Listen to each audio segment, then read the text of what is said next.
What blockchain does is it creates the incentive layer for people in the legacy world to come on in. Then how you blend all of that together, you're kind of moving further up the stack.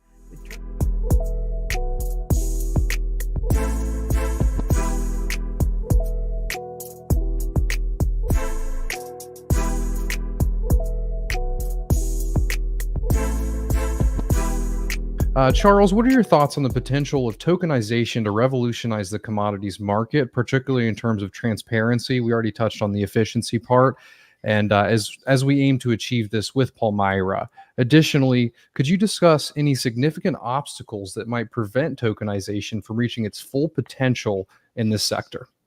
Yeah, because there's a stack, and Dan can cover part of stack, and I'll cover another part of the stack. Where I worry about is the ability to prove facts and to anybody who wants to know at the level of disclosure that's required. So a non-creds or blockchain, really what you're saying is, okay, is it there? Is it of the grade and quality that you say it is? And if I purchase it, will that be honored? These are some foundational facts that you have. And it turns out they're really hard to prove in many cases. And you can't, with just blockchain technology, do all of that. There are legacy and social processes. What blockchain does is it creates the incentive layer for people in the legacy world to come on in. Then how you blend all of that together, you're kind of moving further up the stack. In terms of inefficiencies, usually when you're telling this story, you have as a business to figure out how to get 5 or 10 or 15 fragmented things together.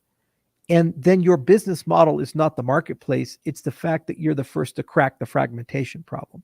And then in the process of doing that, you end up gaining too much power. So then what ends up happening is the marketplace lords over the fact that they're the master of fragmentation, and they set prices and they set demand and supply. And then it always gets predatory towards the most vulnerable people inside the supply chain. And it's even in Silicon Valley. We all say, wow, Airbnb and Uber are super cool. This is super awesome. And people have created a way to liberate these illiquid things and make them liquid. Awesome. And then what ends up happening every year, the Uber driver starts making less and less money. Every year, the Airbnb host starts making less and less money. Why the hell is it that the marketplace provider has so much power when they own nothing? Uber doesn't own a single car, and Airbnb doesn't own a single piece of real estate, yet they end up basically mandating terms to everybody because they end up controlling the protocol and the network effect. And so it's really essential that as you remove the fragmentation and you start bundling together, it's done in a way that pushes power and profit to the edges. And that's really what token economy is about. And that's higher up the stack. And I'll turn over to Dan. And he can kind of talk more about that view of it. Yeah, it's really the part of the secret sauce is sharing economy. It's very important to create something like this because a lot of times, and this is what Charles was just speaking about, it's this solution to fragmentation that creates that centralizes power in a lot of these regions. And basically that's what the aggregators do, right? So they have a way to put all this together and then channel it to a market that will then make the purchase, right? So you're an individual coffee producer in, say, Ethiopia, right? You don't have access to Western markets. So you have to sell all your coffee to this one guy for a fraction of it. Like, for example, the Ethiopian coffee at Starbucks will probably, that cup of coffee, only probably about 5% of that goes to the original producer. Only 5%, if that. And that is because of the various aggregation that happens. And the reason why this aggregation happens is because the original coffee producer doesn't have the access to Starbucks to sell their coffee directly.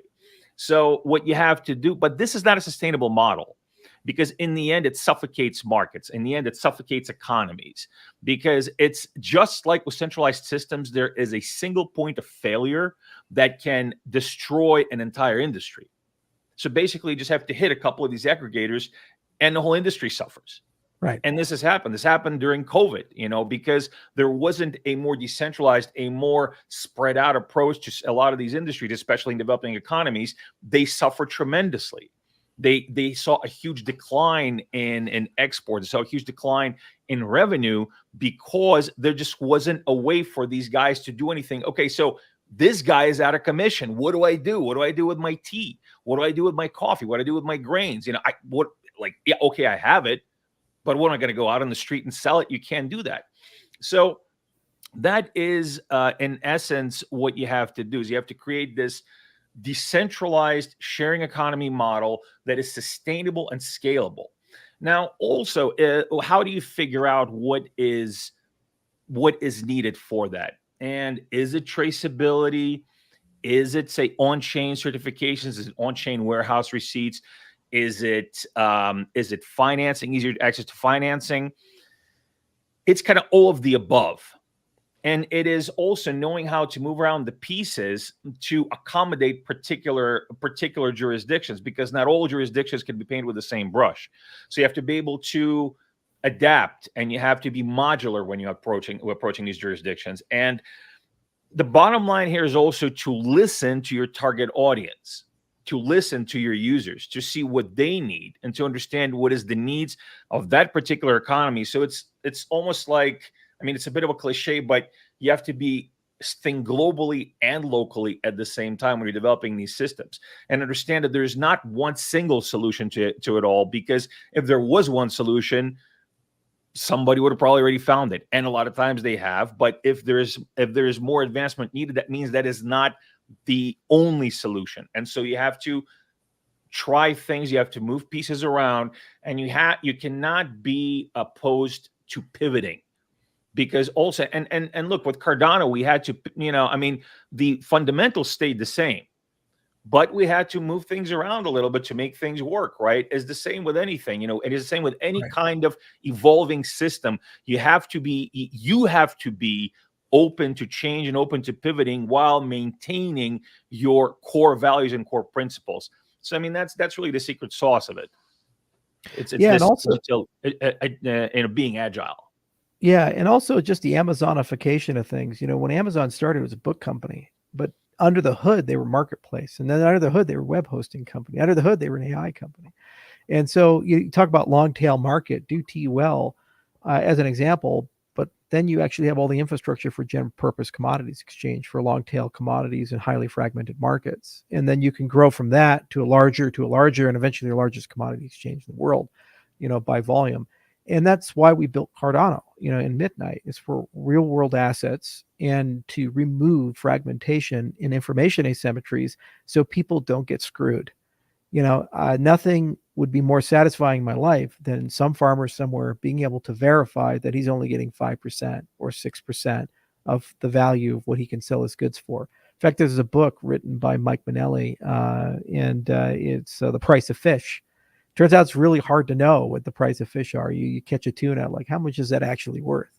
It's an extraordinary thing, and it just depends on who you ask. World of difference between the sushi chef selling it in Tokyo in Ginza versus the fisherman in Indonesia or the Philippines who's got it in the net.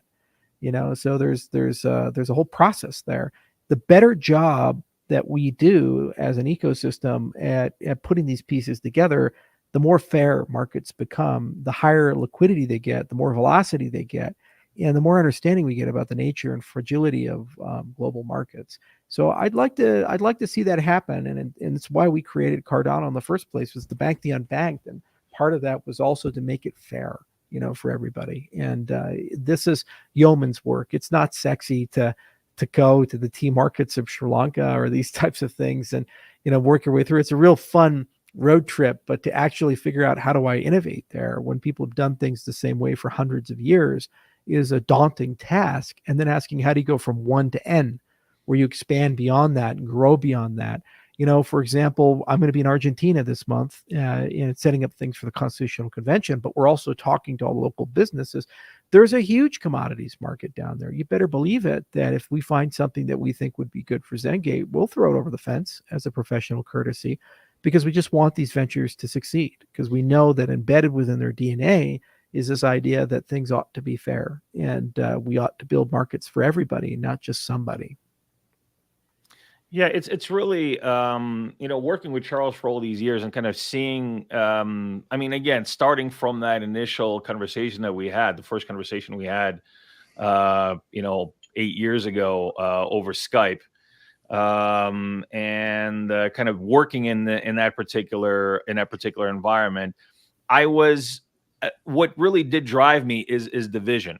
It always drove me. It always this vision of, like I said, opportunity, inclusion, of opening up access, of of basically making a more fair system for people to take advantage of, not forcing them into it, not telling them you have been oppressed, but saying, okay, listen, here's that opportunity that you've been looking for. Now take it, because now it's possible.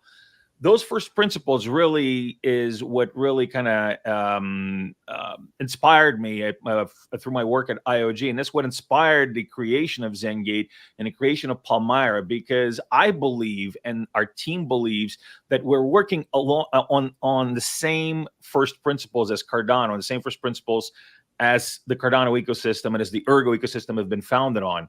And really, it's not a struggle.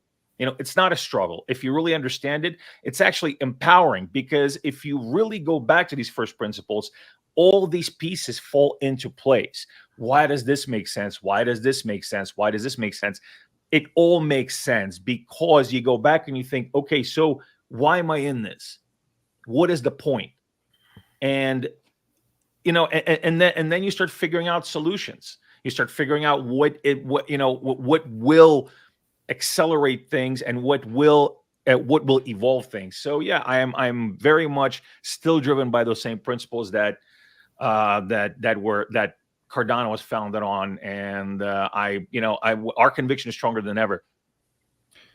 Yeah, those first principles are what brought me into Cardano back in 2017, and it's been amazing to see Palmyra and World Mobile and even Book.io kind of push those principles and build products out of them.